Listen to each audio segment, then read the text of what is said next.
Bato-bato sa langit, ang tamaan ay huwag magalit. Ang pikon ay laging talo. Kaya tandaan, huy, gising!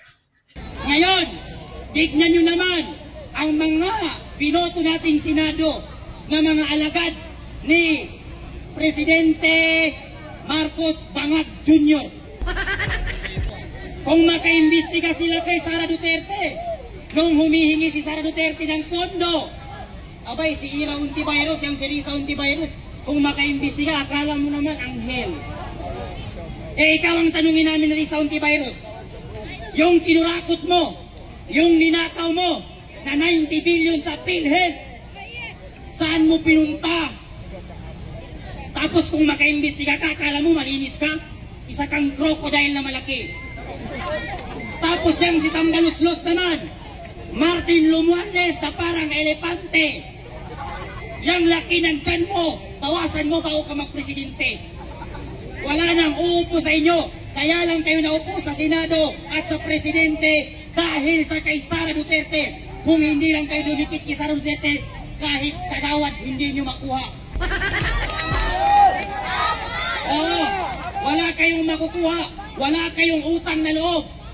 Yang tatay ni Marcos na si Ferdinand Marcos, ilang presidente ang dumaan, namatay ang tatay mo, hindi nila nailibing kasi ayaw ng taong bayan.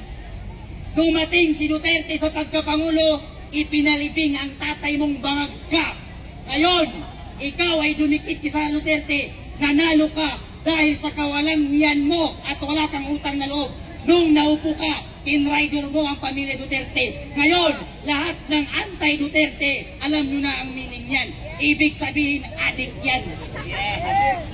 Pag ang tao galit sa kay Duterte, adik yan. Pag ang Senado galit kay Duterte, adik yan. Pag ang mga congressman sa representative ng House Committee galit kay Duterte, adik din yan. Kaya lahat ng galit kay Duterte, ayaw kay Duterte, matik na yan, adik yan lahat, pati ang kanilang Pangulo. Diba? Kaya ito ang sigawan namin. Lahat kaming nandirito, galing sa iba't ibang panig sulok ng Pilipinas. Isa lamang ang sigaw namin, Marcos Demonyo, mag-resign ka na.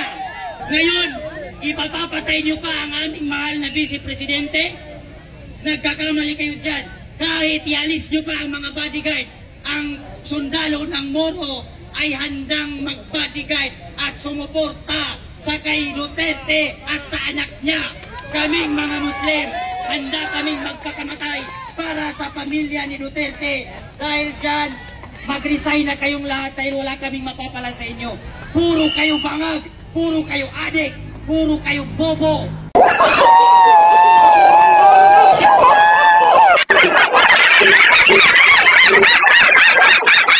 Thank you.